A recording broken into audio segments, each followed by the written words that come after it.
because they prove our client didn't commit the crimes he's charged with. Viewer of the videos will quickly conclude that the prosecution of Mr. Combs is both sexist and puritanical.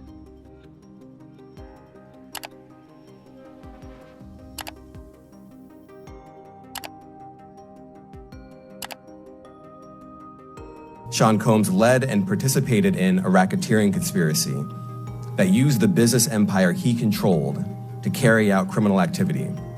I don't think this is going to have anything to do with this criminal trial. Right. But it's got everything to do with jury selection. It's got and it's got everything to do with just where he stands in the eyes of the public and perhaps his jury as he starts a trial. Some of the accusations date back at least 30 years, and Combs has denied all allegations. Music mogul Sean Diddy Combs is embroiled in a legal storm as he faces serious allegations of trafficking. His defense team, led by Marc Agnifilo, is pushing back hard, labeling the prosecution's case as sexist and puritanical. What's the truth behind these shocking claims, and how does Diddy's team plan to dismantle the charges? As one of the most prominent figures in the entertainment industry, Diddy's fall from grace has stunned fans and critics alike, raising questions about the power dynamics in Hollywood's elite circles. The case has captivated public attention due to its high-profile nature and the startling details involved. From secret recordings to allegations of coercion, this trial isn't just about Diddy, it's about the blurred lines between consent,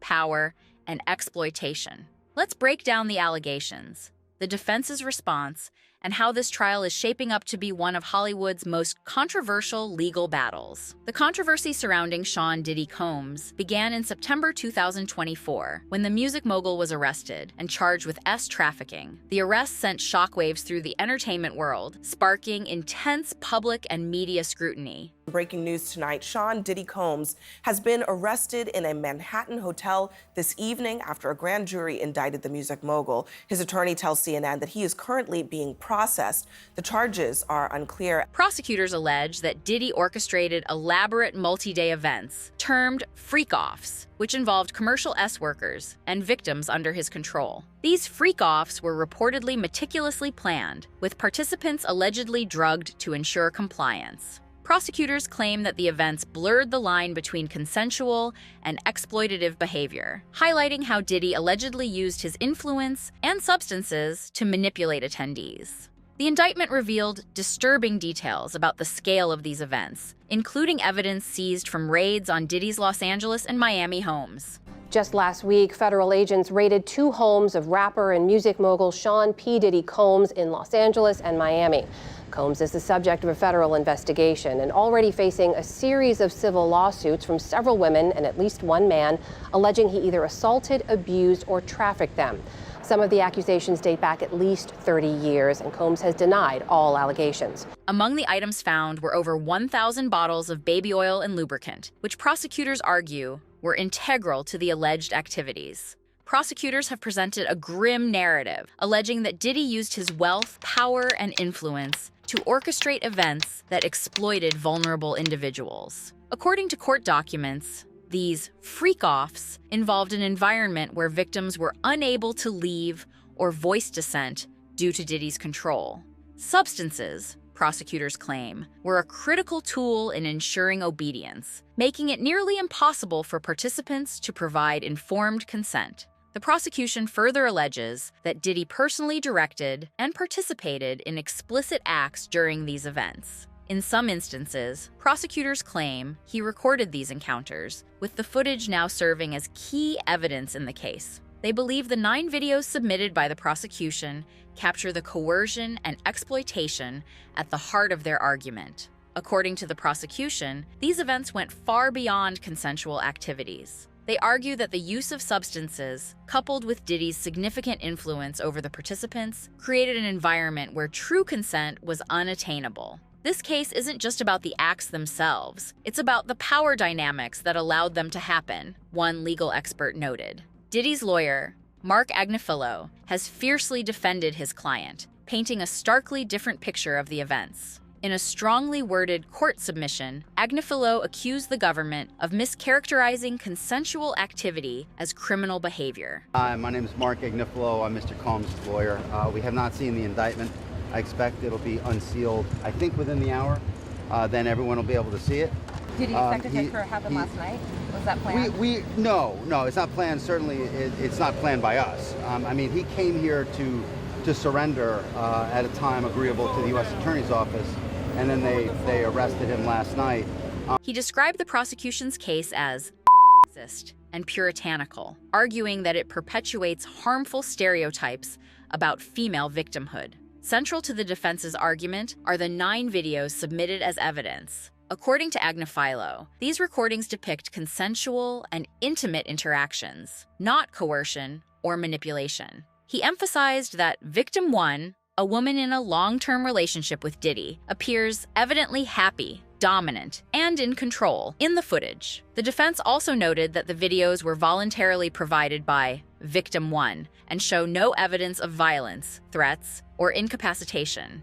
Any fair-minded viewer of the videos will quickly conclude that the prosecution of Mr. Combs is both sexist and puritanical, Agnifilo stated. He also criticized the prosecution's reliance on what he described as grainy and poorly lit footage, arguing that expert analysis is necessary to confirm its authenticity and context. The 9 videos submitted by the prosecution have become a focal point in this legal battle, sparking heated debate between both sides. While the defense insists the footage demonstrates consensual activity, prosecutors argue that the recordings reveal coercion, manipulation, and exploitation. The defense has called for further analysis of the videos, including enhancing their quality and reviewing metadata to verify their authenticity and timeline. They maintain that these recordings lack any signs of violence, threats, or incapacitation. New surveillance footage obtained exclusively by CNN appears to corroborate some of the allegations of abuse against music mogul Sean Diddy Combs. The video, captured on multiple cameras, shows Combs wearing only a towel, assaulting his then-girlfriend, Cassie Ventura, in a hallway at a Los Angeles hotel in March 2016. A lawsuit filed by Ventura in November last year and settled the next day referenced actions that seem to match those seen in this video, undermining the prosecution's claims. However, legal experts observing the case note that the presence of substances and significant power imbalances complicate the question of consent. Even if the recordings don't show overt coercion, the use of substances and Diddy's influence over the participants raises serious questions about whether true consent was possible, one analyst observed. At the heart of this case lies the question of consent and power dynamics. Prosecutors argue that Diddy's wealth and influence created an environment where victims felt unable to say no.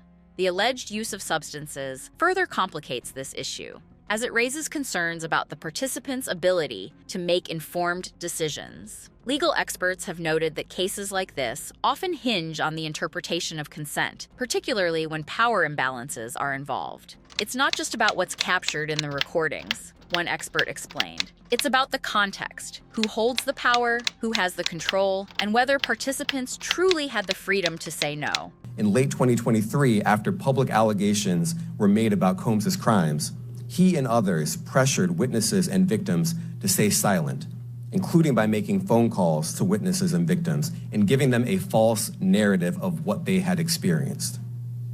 And as alleged, Combs used others to help conceal his abuse by monitoring and preventing victims from leaving a location in order to hide their injuries, or by locating and contacting a victim who had attempted to flee.